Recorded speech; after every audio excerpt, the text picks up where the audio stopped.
तो उसने क्या कहा कपटी तपस्वी ने कि नाम हमारे एक तनु भाई, नाम हमारे एक तनु भाई, सुने रब बोले उतरे सिर नाई, सुने रब बोले उतरे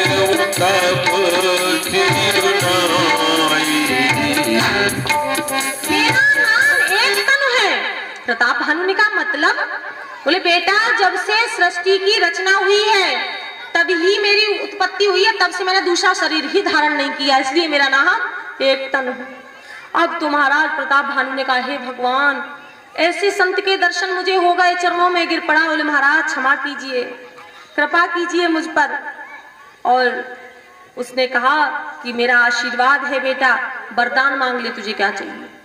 प्रताप भानु ने कहा बोले बाबा मुझे ये वरदान दे दो कि मेरी कभी मृत्यु ना हो, दूसरा वरदान मैं कभी बूढ़ा ना हूं, तीसरा वरदान 100 कल्पों तक ऐसे ही मेरा राज निरंतर चलता रहे। अब भैया ऐसा कौन सा व्यक्ति है जो ये सब नहीं चाहता है? कोई मरना चाहता है कि हम मर जाएं? कोई बूढ़ा होना चाहता है? हम वृद्ध हो जाए, मैंने बताया नहीं यानी पहले कथा से कि जवान होने के लिए तो व्यक्ति क्या क्या करता है, बूढ़ा होना तो चाहता ही नहीं है। कि चाहता है कोई?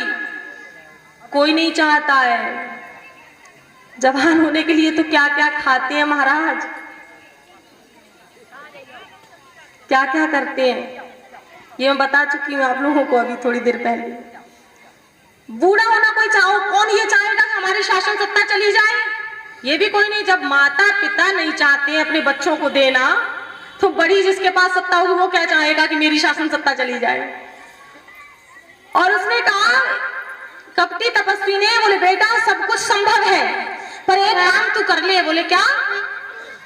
बोले यदि तूने ब्राह्मणों को खुश कर लिया तो ब्रह्मा विष्णु महेश भी तेरा कुछ नहीं बिगाड़ सकते, ये तू समझ ले। तेरा कोई कुछ बिगाड़ ही नहीं सकता यदि तूने ब्राह्मणों को खुश कर लिया तो। महाराज उसने कहा वो कैसे होंगे, ब्राह्मण खुश कैसे होंगे?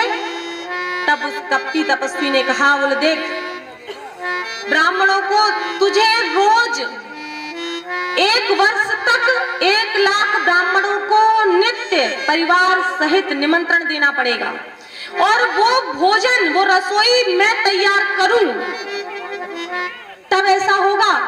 और यदि ब्राह्मण खुश हो गए तो फिर कोई तेरा कुछ बिगाड़ नहीं सकता, ये मेरा वचन है। लेकिन यहाँ पर थोड़ी सी समस्या आ गई। बोले समस्या क्या है? बोले महाराज समस्या ये है कि जब से मैंने जन्म लिया है मैं तो किसी के गांव अथवा घर जाता ही नहीं हूं, मैं कहीं नहीं जाता हूं। और जैसे ये बात कही कि मैं तो कहीं जाता ही नहीं हूं, महाराज चरणों में गिर पड़ा प्रताप भानु। बोले प्रभु कैसे भी मेरा कार्य सिद्ध करिए, मेरा कार्य सिद्ध कर दो। तो उसने कहा ठीक है चलो मैं कोशिश करता हूँ। और उसने सारी बात प्रताप भानु ने बता दी राजा को। क्या बता दिया? बोले सुनो देखो कल मैं तुम्हारे पुरोहित का रूप धारण करके तुम्हारे यहाँ आ जाऊंगा और मैं कुछ बोलूंगा नहीं। जब तुम मुझे देखना अपने पुरोहित के रूप में तो सारी बात याद कर लेना। बोले ठीक है। बोले वो सारी बात याद कर लेना और याद करके फिर जाकर के निमंत्रण दे देना। बोले ठीक। और उसने क्या काम किया? घोड़े को मक्खी बना करके चिपका दिया दीवार से। बोले ये लो और तुम सोओगे यहाँ, सवेरे अपने महल में होगी। ठीक। और प्रताप भानु से कहा कि अब सो जाओ आराम से। महाराज सो गया वो प्रताप भानु तो आराम से, और उसने घोड़े को मक्खी बना करके दीवार पर चिपका दिया। सवेरे जब प्रताप भानु जागा तो महलों में रानी के साथ में प्रताप भानु को बड़ा आश्चर्य हुआ, मैं सोया कहाँ था और जागा कहाँ हूँ। और उसी समय प्रताप भानु उठ करके शिकार खेलने चला गया। जब दोपहर में वापस आया तो उसने देखा अपने पुरोहित को चारपाई पर लेटा हुआ था। तो कल की सारी बात उसको याद आ गई और उसने जाकर के 1 लाख ब्राह्मणों को परिवार सहित निमंत्रण दे दिया। कपटी तपस्वी ने जो मायावी रसोई तैयार की उसमें गऊओं का मांस डाल दिया। ब्राह्मण लोगों को चरण धुल करके जैसे ही बैठाया और पत्तल बिछाई गई, भोजन लेकर के आ ही रहा था कि उसी समय आकाशवाणी, ब्राह्मणों तुम्हारे साथ छल हो रहा है, भोजन में गऊ का मांस पड़ा है। ब्राह्मण लोग उठ करके खड़े हो गए और ब्राह्मणों ने सोचा समझा, नहीं प्रताप भानु, तूने हमारा धर्म नष्ट करना चाहा, हम तुझे श्राप देते हैं, जा तू परिवार सहित राक्षस हो जा। महाराज प्रताप भानु ने जैसे ही सुना, प्रताप भानु तो एकदम पछाड़ खाकर पृथ्वी पर गिर पड़ा। और प्रताप भानु को जब गिर पड़ा, होश में आया और उसी समय आकाशवाणी हुई, ब्राह्मणों सोच समझकर श्राप नहीं दिया, प्रताप भानु की कोई गलती नहीं थी। तब ब्राह्मण लोगों ने कहा, बोले अब क्या करें, अब तो श्राप दे दिया। और उसी समय प्रताप भानु के मुंह पे पानी वानी छिड़का। जब होश में आया, प्रताप भानु ने वो कल वाली बात सबको बताई। बोले महाराज इस प्रकार से मैं गया था जंगल में और एक कपटी तपस्वी मिला था, उसने मेरे साथ ऐसा किया, उसके कहने से मैंने 1 लाख ब्राह्मणों को परिवार सहित निमंत्रण दिया, मेरी कोई गलती नहीं है। तभी उसी समय ब्राह्मणों ने कहा, जिस प्रकार हमने तुमको श्राप दिया है उस प्रकार हम वरदान भी देते हैं कि भगवान के हाथों से ही तुम्हारा उद्धार हो जाएगा, कल्याण हो जाएगा। बोलिए भक्तवत्सल भगवान की जय। और वही प्रताप भानु, जब लोगों को पता चला कि प्रताप भानु को श्राप मिल गया है, रोज नित्य नई चढ़ाई होने लगी, युद्ध होने लगा महाराज, और प्रताप भानु परिवार सहित नष्ट हो गया। वही प्रताप भानु कौन बना? रावण बना। और जो उसका छोटा भाई अरिमर्दन था वो कुंभकर्ण बना, और जो धर्मरुचि नामक मंत्री था वो विभीषण बना। बोलिए भक्तवत्सल भगवान की जय। और महाराज रावण का जब जन्म हुआ, रावण ने तो इतना अत्याचार कर दिया, आप सब जानते हो। देखिए ये कथा यहाँ पर भागवत कथा चल रही है, और भागवत कथा में कृष्ण जन्म से पहले राम जन्म होता है। तो राम जन्म की कथा थोड़ी सी देखिए, पूरी कथा तो सुनाना असंभव है क्योंकि समय की मर्यादा होती है।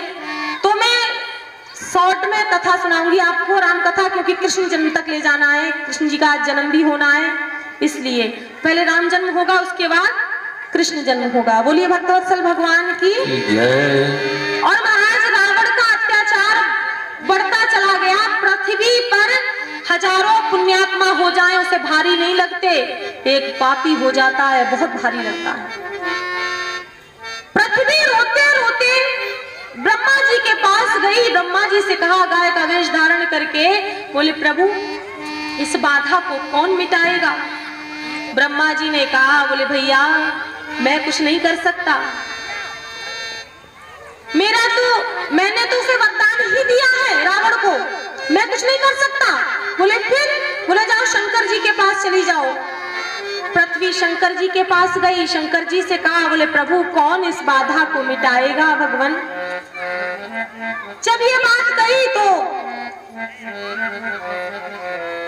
शंकर जी के पास चली गई और शंकर जी से कहा, तो शंकर जी ने कहा, बोले मैं भी कुछ नहीं कर सकता, मेरा तो चेला है, मेरा तो चेला ही है, मैं कुछ नहीं कर सकता। रावण इतना बड़ा शिव भक्त था, भगवान शिव को शीश काट काट करके चढ़ाता था महाराज, ऐसा शिव भक्त। हनुमान जी लंका में रात्रि में क्यों गए थे? भगवान ने ऐसे समय पर क्यों भेजा कि रात्रि में जाएं? इसलिए भेजा था क्योंकि भगवान को पता था कि यदि दिन में हनुमान जी जाएंगे तो शायद रावण के कृत्य देखकर विश्वास नहीं करेंगे। क्यों? दिन में रावण हवन करता था, यज्ञ करता था, पूजा पाठ करता था, भगवान का जन्म और रात्रि में क्या करता था? रात्रि में जब काम कर लेता था तो उसको होश नहीं रहता था, तब वो घृणित कार्य करता था। और भगवान शिव का बहुत बड़ा भक्त था, तो भगवान शंकर ने कहा, बोले मैं कुछ नहीं कर सकता, मेरा तो चेला ही है। पृथ्वी ने कहा तो फिर? बोले भगवान के पास चले जाओ। भगवान कहाँ मिलेंगे? बोले भगवान कहाँ मिलेंगे? भगवान तो हरि व्यापक सर्वत्र समाना, प्रेम ते प्रकट होई में जाना।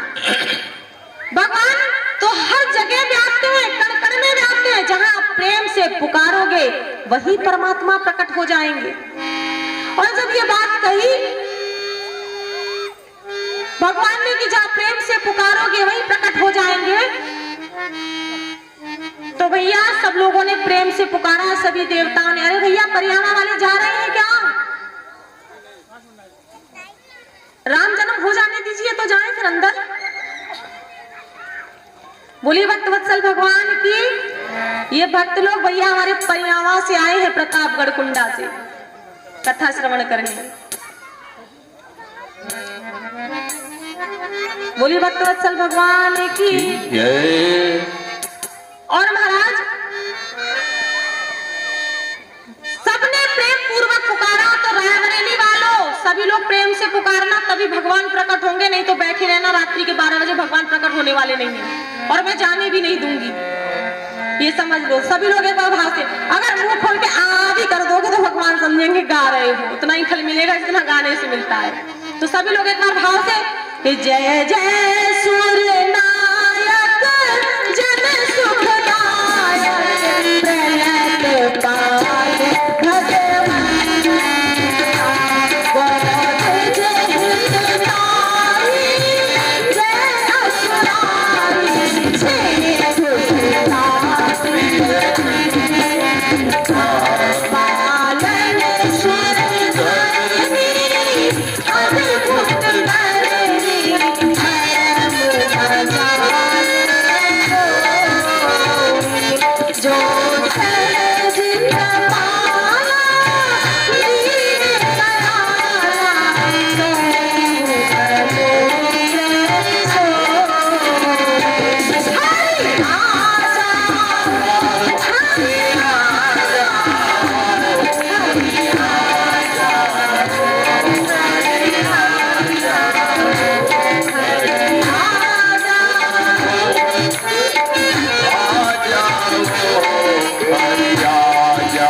भगवान के पुकारा, हमारे रायबरेली वालों ने भी जैसे प्रेम से पुकारा ना, तो भगवान ने आकाशवाणी कर दी, बोले जाने डरे बहु मुनि सिद्ध सुरेशा, तू महिला धरे हवन रेशा, अंशन सहित मन जब तारा, और ले हो दिल कर वंश उदारा, ले हो दिल कर वंश उदारा, ले हो दिल कर वंश उदारा।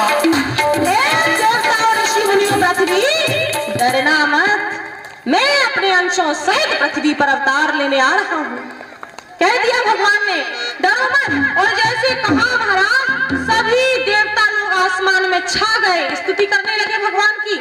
भगवान ने कहा, हे देवताओं, सब अपने अपने धाम वापस चले जाओ, मैं आपकी स्तुति में नहीं आऊंगा। अगर आपकी स्तुति में आऊंगा तो लोग समझ जाएंगे कि भगवान आए हैं और मैं तो मनुष्य रूप में आ रहा हूँ। मैं मनुष्य के रूप में आ रहा हूँ, मैं भगवान के रूप में नहीं। सब चले जाओ अपने, और सभी देवता लोग अपने अपने धाम वापस चले गए। अब देखिए यहाँ से अयोध्या का चैनल लगाइए, देखिए अयोध्या में क्या हो रहा है। भगवान तो तैयार है अवतार लेने के लिए, और उसी समय भगवान ने भेज दिया किस किस को? सूर्य और इंद्र के अंश बाली और सुग्रीव, शंकर जी के अंश जामवंत जी, शंकर जी के अंश हनुमान जी, और उसी समय भेज दिया जाओ मैं राम बन करके आऊंगा, तुम जाओ बानर के रूप में जाके पृथ्वी पर मेरी प्रतीक्षा करो, चले जाओ। सभी देवता लोग चले गए। अब देखिए अयोध्या में क्या हो रहा है। तो अयोध्या के राजा दशरथ, धीर वीर ज्ञानी, चारों वेदों का आचरण करने वाले महाराज दशरथ को कोई पुत्र नहीं है, कोई संतान नहीं है, लेकिन महाराज दशरथ को इस बात का कोई दुख भी नहीं है कि मुझे संतान नहीं है, मुझे पुत्र नहीं है। कभी कोई दुख नहीं है इस बात का।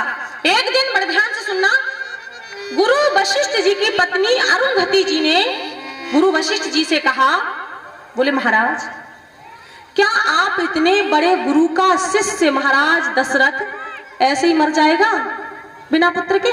पुत्र नहीं होगा? गुरु वशिष्ठ जी ने कहा, बोले देवी उसे तो पुत्र की कोई लालसा ही नहीं है, उसने मुझसे कभी कहा ही नहीं। महाराज अगर लालसा पैदा मैं करा दूं तो अरुंधति जी से कहा वशिष्ठ जी ने, बोले लालसा पैदा आप करा दो तो लाल जी पैदा मैं करा दूंगा, ये मेरी गारंटी। और उसी समय अरुंधति जी अपने छोटे से नाती को लेकर के राजा दशरथ के महल में चली गई।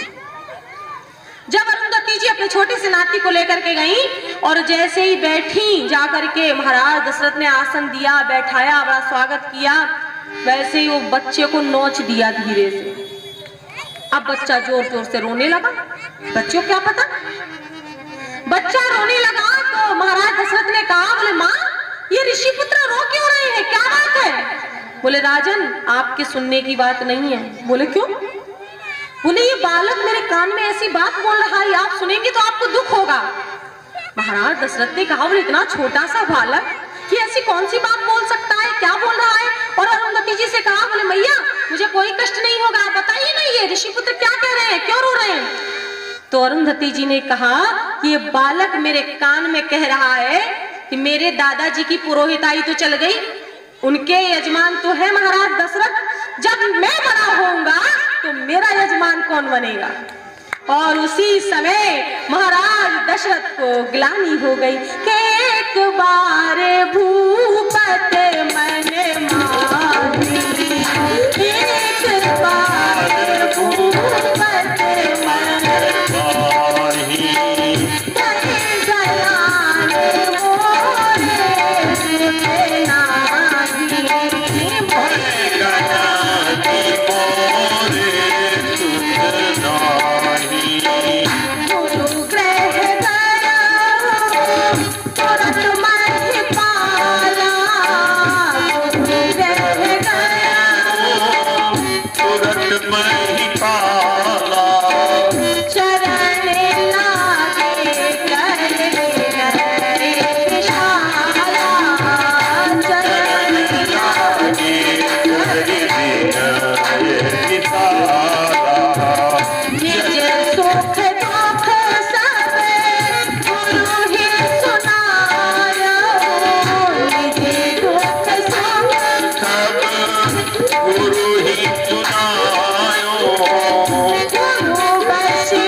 बोल रहा है। महाराज दशरथ को ग्लानि हो गई और महाराज दशरथ यहाँ से उठ करके सीधे नंगे पैर दौड़ करके गुरुदेव के पास में पहुंच गए और देखिए क्या कहा, गुरुजी के पास में जाकर के क्या कहा, सबसे पहले क्या कहा, शब्द सुनिए। महाराज दशरथ ने कहा, बोले गुरुदेव आपकी कृपा से घर में धन धान्य की कोई कमी नहीं है, चक्रवर्ती सम्राट का पद भी मैंने भोग लिया महाराज, लेकिन एक कमी है गुरुदेव, मुझे कोई पुत्र नहीं है, कोई संतान नहीं है। यहां से एक बात सीख लीजिए, क्या,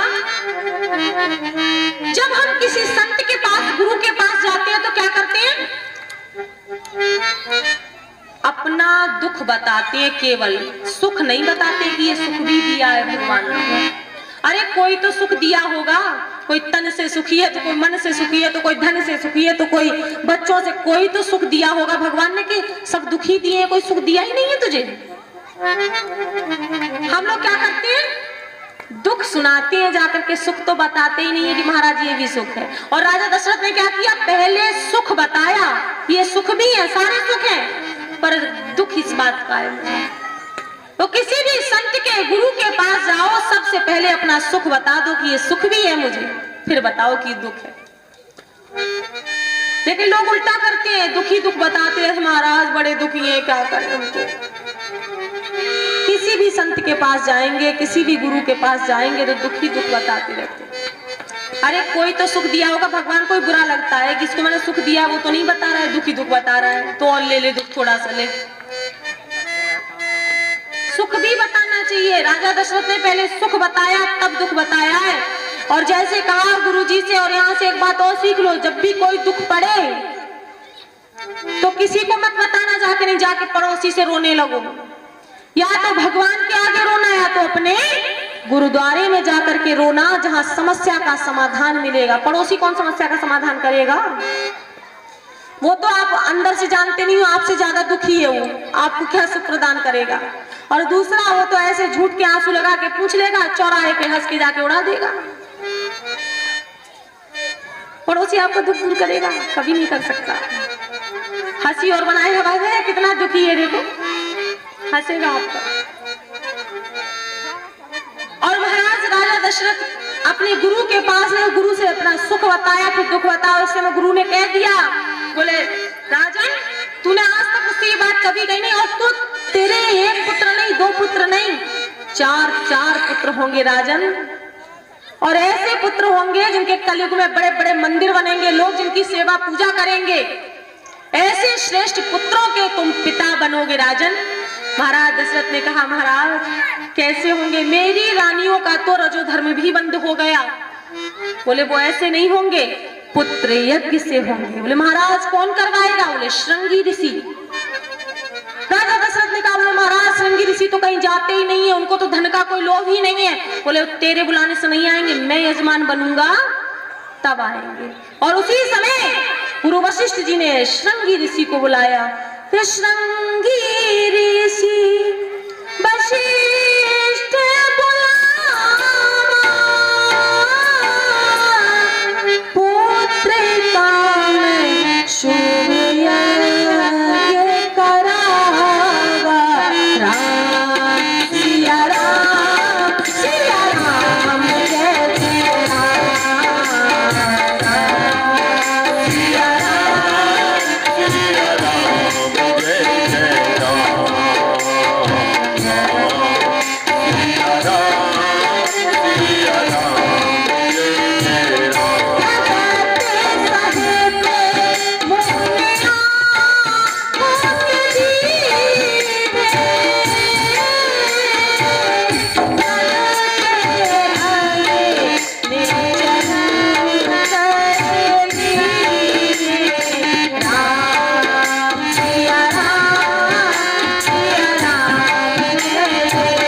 भक्ति के साथ आहुतियां डाली, भगत सहित मुने आहुति दीने, प्रगटे अग्नि चरु कर जैसे ही भक्ति के साथ आहुतियां डाली, यज्ञ नारायण प्रकट हो गए खीर का कटोरा हाथ में लेकर के।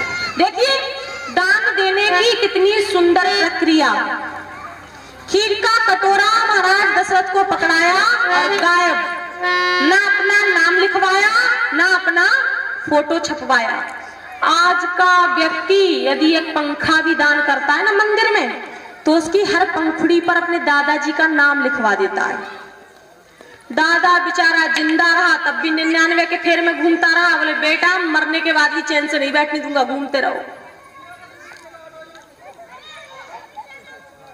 दान वही श्रेष्ठ होता है दाएं हाथ से दिया जाए और बाएं हाथ को पता ना चले, वही दान श्रेष्ठ होता है, गुप्त दान। लेकिन मैं आप लोगों से नहीं कहूंगी कि आप लोग गुप्त दान करो, नहीं, अगला करेगा ही नहीं, सोचेगा कोई नहीं कर रहा है तो मैं क्यों करूं। आजकल तो लोगों की मानसिकता ऐसी हो गई है, जब नाम बोलेगा और वो जानेगा कि उसने किया तो सोचेगा मैं भी करूं, मेरा भी नाम बोला जाएगा। आजकल तो लोग ऐसे दान करते कि नहीं करते हैं? यहाँ पे नहीं करते होंगे, ये तो बड़े धर्म का क्षेत्र है, हम तो अपने ब्रज की बात बता रहे हैं, नहीं हमारे भैया लोग नाराज हो जाएंगे। बोलिए भक्त वत्सल भगवान की जय। भैया ये तो बहुत अच्छी बात है कि आप लोग बहुत अच्छे हो, पर थोड़ी सी गड़बड़ है। गड़बड़ क्या है? जो बीच बीच में बातें बहुत किया करते हो, जहां बात होती है वही मेरी नजर पहुंच जाती है, मैं वहीं फिर देखा करती हूँ कि बहुत बात कर रहा है, क्या बात है। बात करना है तो कोई बात नहीं, कथा में दूसरे को डिस्टर्ब क्यों कर रहे हो? अगला भी सोचता है, देखो उसको भी डिस्टर्ब होता है, बाहर चले जाओ, खूब बात कर लो आराम से, इच्छा हो तो दोबारा चले आना, नहीं कोई बात नहीं,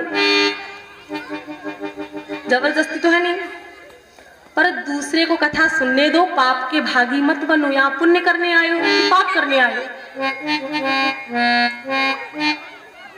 इससे पाप के भागी बन रहे हो आप। जो टूटे फूटे शब्द मैं सुना रही हूँ, हो सकता है कि आपको अच्छा ना लग रहा हो, तो कोई बात नहीं, तब भी सुन लो, है तो भगवान का नाम। उल्टा होया सीधा, उल्टा नाम जपत जग जाना वाल्मीकि भय ब्रह्म, तो उल्टा ही सुन लो, नहीं सीधा है कोई बात नहीं, पर शांति बनाए रखो, सबसे हाथ जोड़ के निवेदन है। बोलिए भक्त वत्सल भगवान की। मेरी कमियों को बाद में शेयर कर लेना कथा के बाद। तो महाराज खीर का कटोरा हाथ में लेके यज्ञ नारायण प्रकट हुआ और दे दिया महाराज दशरथ को, गायब हो गए। महाराज दशरथ लेकर के आए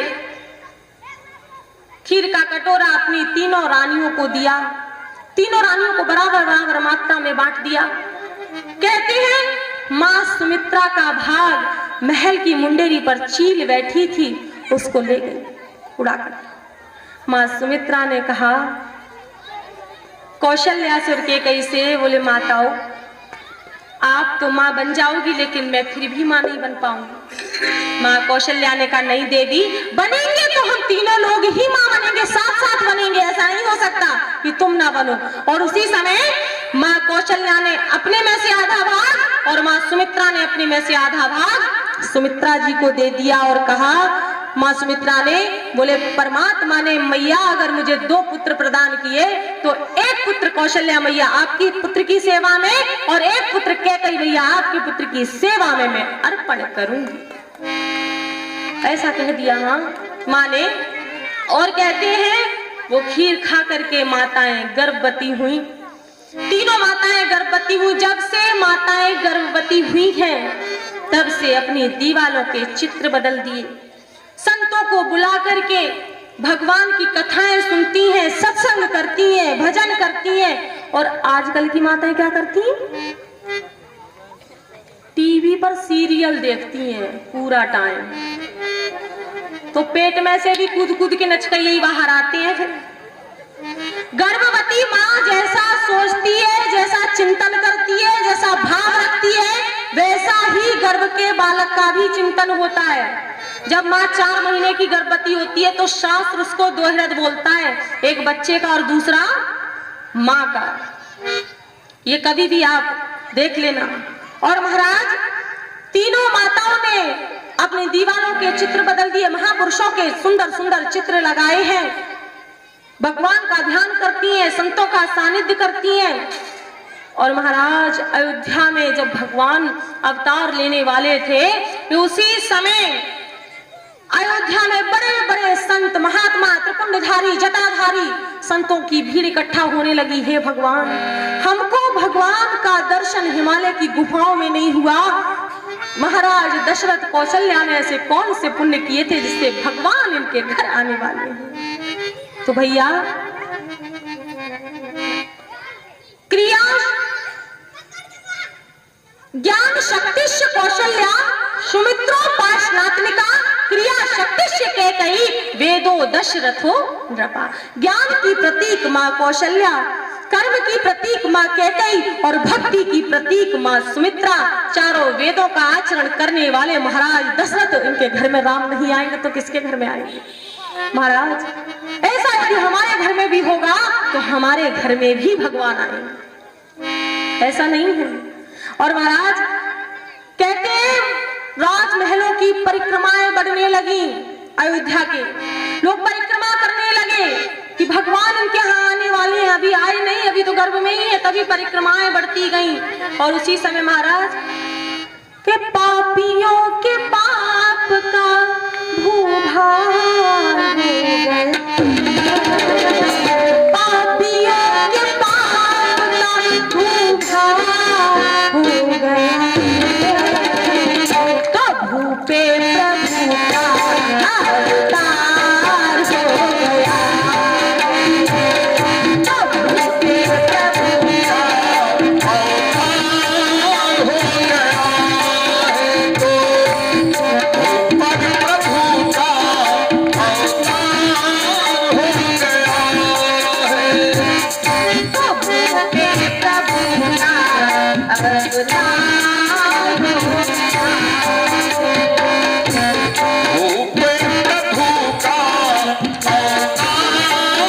गया है, प्रभु पे प्रभु का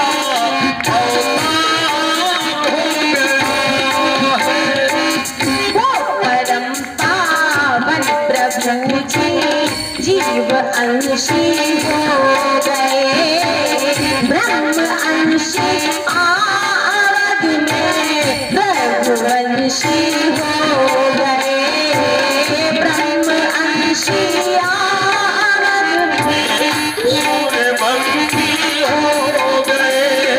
हाथों का ये सपना, अरे अपना तो ये सपना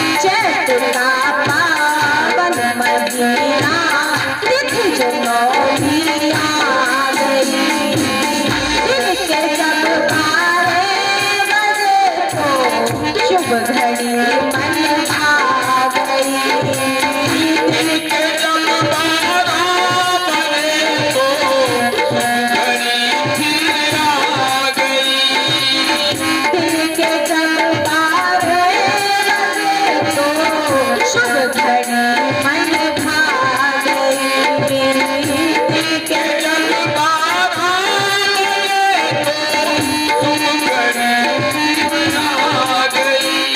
प्रभु का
वत्सल भगवान की। और उसी समय भगवान ने सभी तिथियों को बुलाया, भगवान अवतार लेने वाले आने वाले हैं, सभी तिथियों को बुलाया और सभी तिथियों को बुला करके पूछा कि मैं किस दिन आऊं। सभी तिथियां उपस्थित हो गईं। प्रतिपदा ने कहा सप्तमी हूँ प्रभु मेरे दिन आइए। अष्टमी ने कहा मैं हवनाष्टमी हूँ प्रभु मेरे दिन आइए। नवमी बिचारी चुपचाप खड़ी रही। भगवान ने पूछा नवमी तुम कुछ क्यों नहीं बोली, तुम भी कुछ बोलो। नवमी ने हाथ जोड़ करके कहा प्रभु मैं किस मुख से आपसे कहूँ, मेरे दिन तो आज तक कोई शुभ कार्य हुआ ही नहीं। भगवान मैं कैसे आपसे कहूँ। भगवान ने कहा नवमी तुम चिंता मत करो, मैं निर्बलों को ही बल प्रदान करने आ रहा हूँ। निर्बल केवल राम। और भगवान ने नवमी तिथि को चुन लिया। नवमी तिथि मधुमास पुनीता शुक्ल पक्ष अरे शुक्ल पक्ष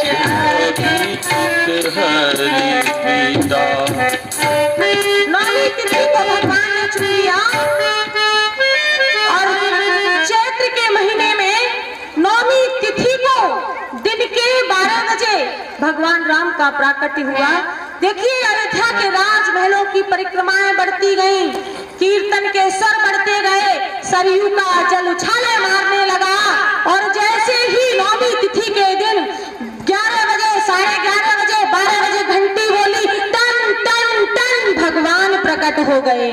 भय प्रगट कृपाला दीन दयाला कौशल्या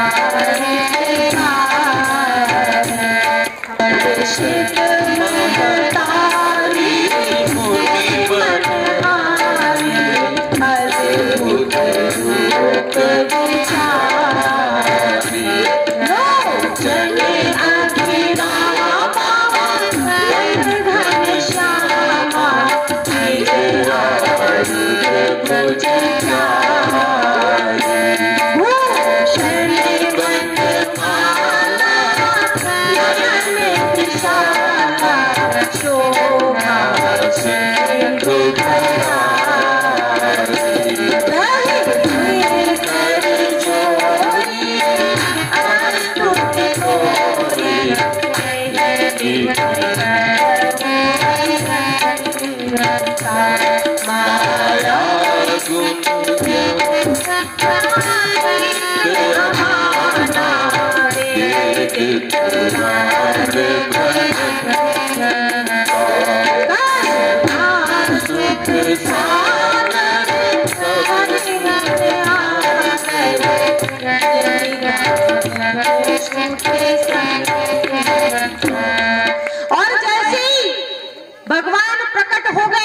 देखिए भगवान प्रकट हुए शंख चक्र गदा पद्म सब आयुध लेकर के।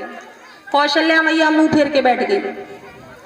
भगवान ने कहा बोले मैया मैं तेरे घर आया तू मुंह फेर के बैठ गई। माँ ने कहा एक बात बताओ। बोले क्या? मैंने तुम्हें बेटा बनाकर बुलाया था कि बाप बना के बुलाया था? इतना बड़ा किसी का बेटा होता तुम तो बाप बन के आए हो। भगवान ने कहा माँ तो फिर क्या करूं? बोले छोटे हो जाओ, भक्ति की शक्ति। भगवान छोटे हो गए। बोले ऐसे नहीं और छोटे हो जाओ। भगवान और छोटे हो गए। बस मैया बोले ऐसे नहीं, एकदम छोटे बालक हो के मेरी गोद में लेट जाओ आके। भगवान एकदम छोटे हो गए और माँ कौशल्या की गोद में लेट गए आकर। बोले बस मैया। बोले बस कहाँ, रूप तो बना लिया बालक का, बातें तो बूढ़ों की तरह कर रहे हो। किसी गोद में दूंगी तो लोग क्या कहेंगे, बालक है कि भूत ये तो बोलता है। अरे वैसे ही रो जैसे छोटा बालक रोता है। और भगवान राम बाल रूप में रोने लगे। वाह वाह वाह। महाराज दशरथ को समाचार गया महारानी ने पुत्र रत्न को जन्म दिया है। थोड़ी देर बाद माँ कैकेयी के भवन से समाचार गया महारानी ने पुत्र रत्न को जन्म दिया है। और थोड़ी देर बाद माँ सुमित्रा के भवन से समाचार गया महारानी ने 2 पुत्र रत्नों को जन्म दिया है। महाराज दशरथ तो खुशी से झूमने लगे। बाजे वालों को बुलाया, कहा बाजे बजाओ। राजा दशरथ जी के घर नौबत बाज रही। राजा दशरथ जी के नौबत बाज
पुण्य करी आई कौशल्या गोद भरी करतार बधाई बाज करी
बोले राम लला की, चारों भैयन की, तीनों मैयन की, महाराज दशरथ की, आज के आनंद की।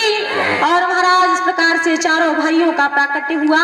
देखिए भगवान का जब जन्म हो जाता है तो विवाह जरूर कराना चाहिए, ये नियम है आवश्यकता अनुसार। लेकिन अब बहुत ज्यादा विस्तार से तो नहीं हो पाएगा क्योंकि मुख्य मुख्य प्रसंग सुना के विवाह जल्दी से करा देती हूँ, देर नहीं लगाऊंगी। पंडित लोगों का तो काम है ना, बर मरे चाहे कन्या, किससे काम तो वही वाला विवाह करा देते हैं जल्दी से। कौन से राम जी यहाँ देखने आ रहे हैं, विस्तार से नहीं करवाया साध्वी जी ने, क्यों? सही है ना? बोली भक्तवत्सल भगवान की। नहीं, भगवान अकेले घूमा करते हैं, जब तक अब कहीं कथा नहीं होगी तो अकेले घूमेंगे, इसलिए काय को अकेले घूमे, जानकी जी के साथ में घूमे। बोलिए भक्तवत्सल भगवान की। भगवान का प्राकट्य हो गया, अयोध्या में खुशी की लहर दौड़ गई। और देखिए भगवान धीरे धीरे बड़े होने लगे। भगवान जब 3 वर्ष के हो गए, देखिए राम जी की बाल लीला ज्यादा नहीं है, चूंकि यहाँ तो हर बात में मर्यादा है, मर्यादा पुरुषोत्तम है। और कृष्ण जी की बाल लीलाएं आप कल सुनोगे कि कितनी सारी है, वो आपको पता चल जाएगा कल की कथा में। तो राम जी की बाल लीलाएं बहुत कम है क्योंकि मर्यादा पुरुषोत्तम है। और भगवान जब थोड़ा बड़े हुए थे तो एक दिन हुआ क्या, राम जी कभी किसी के घर नहीं जाते थे, जैसे कन्हैया पहुंच जाते थे बिना बुलाए, कभी इसके घर में घुस गए, कभी इसके घर में घुस गए, कभी इसके। राम जी कभी नहीं जाते थे। राम जी जब कोई बुलाता तो कहते थे पहले माँ से पूछ के आओ, पहले पिता से आज्ञा लो। तो राम जी को कोई बुलाता था कभी नहीं जाते थे। एक दिन राम जी राजा दशरथ के साथ भोजन किया करते थे, हमेशा जब भी राजा दशरथ किया करते थे तो भोजन करते थे। एक दिन राजा दशरथ आए भोजन करने और भगवान महल के दरवाजे पर खेल रहे थे। राजा दशरथ ने बुलाया, बोले राम बेटा आओ भोजन करो मेरे साथ। राम जी नहीं आए। भोजन करत बुलावत राजा नहीं आवत तजबाल समाजा। भगवान नहीं आए। अब यहाँ पर लोग कहते हैं कि राम जी को मर्यादा पुरुषोत्तम कहा जाता है, उन्होंने तो पिता की आज्ञा बचपन में ही नहीं मानी, मर्यादा का उल्लंघन कर दिया। सत्य क्या? पिता की मर्यादा का उल्लंघन नहीं किया, पिता की आज्ञा का नहीं, राजा की आज्ञा का उल्लंघन किया। पिता बन के नहीं गए थे महाराज दशरथ, राजा बन करके गए थे। सुनना आप अभी।